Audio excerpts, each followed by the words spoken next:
Should old acquaintance be forgot and never brought to mind? Record scratch. Get the fuck out of here, 2020. All right, I couldn't help myself on that one. Okay, Happy New Year to you girls and guys all around the world. It feels so good to have 2020 behind us, 2020 in the rear view. And it feels so good to look. It feels like, January 1st, 2021, we have been waiting for what feels like an eternity. It is finally here. Thank God. And now we roll forward. Like so many of you, all of you, I'm sure, all you girls and guys around the world did everything you could possibly do. And believe me, I was right there with you to do everything that we possibly could do to end 2020 on a positive note, on an uptick. And that way we can gain that momentum, as we head into 2021. But certainly as I look back on 2020, I am ultimately the number one thing for 2020 is grateful. I am so grateful to have experienced 2020 with my family, my friends, with all of you, as we had to contend with so much shit and highlights and lowlights and everything in between. Look, I kicked off my 2020. My dad died suddenly. And then I ended my 2020 where the man I consider my father figure, he died suddenly too. So that was a hell of a bookend for me. I lost friends in 2020. Understand what it's like to get racked and get my ass kicked by COVID. My entire family got COVID. Everybody around us got COVID. Very scary time. And all the things that we had been dealing with. But, I will say, as I look back and what 2020, one of the blessings and silver linings of 2020 is it really gave me a chance to reflect.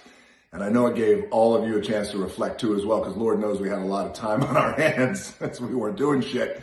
But it gave me an opportunity to reflect and be grateful for the valuable lessons, the invaluable lessons and takeaway from 2020. One of which was, this incredible time that I had to spend time with my family. I had not been on an extended period of downtime since I was, I think 18 years old. And I finally had that time, but what that did for me is really allowed me, and I'd be interested to see what you guys think too on this and your experience on this. It really allowed me to understand the critical nature of being present in my kids' lives, my wife, my family, my business. And look, I always felt that I was a present dude anyway when it comes to my family, when it comes to my businesses. I try to be really sharp and focused and always ultra present. It's always important to me to be ultra present, but the lockdown really just shifted that into a next level of what it's like to be present. And what also, one of the lessons I learned was, yes, I'm always willing to be the hardest worker in the room. Yes, you guys out there are always willing to be the hardest workers in the room. That's our motto. We preach that. But what I also realized was it's so important. The evolution of being the hardest workers in the room is to be the smartest worker in the room. And it was important to me to be the smartest worker in the room. Now, let me contextualize what I mean by being the smartest worker in the room, because that makes me sound like an asshole. Considering I got a 0.7 GPA my first semester at University of Miami. But I did come back and become academic captain once I turned my life around.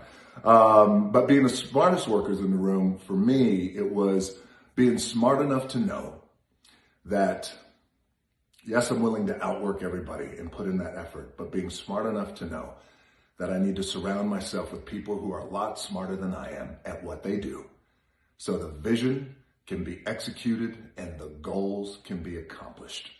So that's what I mean by being the smartest workers in the room. And that's why it was important to me to become the smartest worker, the hardest worker in the room, smartest worker in the room, surround myself with people who are a lot smarter, almost like surround myself with the Avengers and who are a lot smarter. One of the things, so those were the two things that I learned from 2020 that I take with me in 2021. The other thing and the last thing that I want to share with you guys, since we're all in this thing together, is what I also learned about being the hardest workers in the room, the smartest workers in the room, but also this is the thing I want to share with you is this idea of now, after this 2020 has kicked the shit out of us in so many ways, now let's go into 2021 and beyond with a mindset. And that mindset is running through the line. Through the line. So it's an old runners and sprinters term, which many of you might have heard, but it's like you run through the line, you run through the tape. And if you're running through the tape, that means you're number one. But in all likelihood, we're not going to be number one. But what we can do is always run through the line with every fucking thing we got. All our drive, all our ambition, all our sweat equity, all our passion. Run through the line. It's almost like, to use more sports analogies here, it's like playing till you hear a whistle. It's like fighting until you hear a bell. Run through the line. And that for me crystallized what 2020, the lesson of what 2021 has taught me. And that's running through the line. That's with everything. That's with my family. That's with my businesses. It's with everything and every initiative that I touch. Let's run through that line. Let's play till we hear a whistle, and let's fight and keep swinging until we hear a bell. And if we don't, then we keep swinging. If we don't hear a whistle, we keep playing. And if that line isn't in front of us, then we keep running until we run through the line. You know, and look,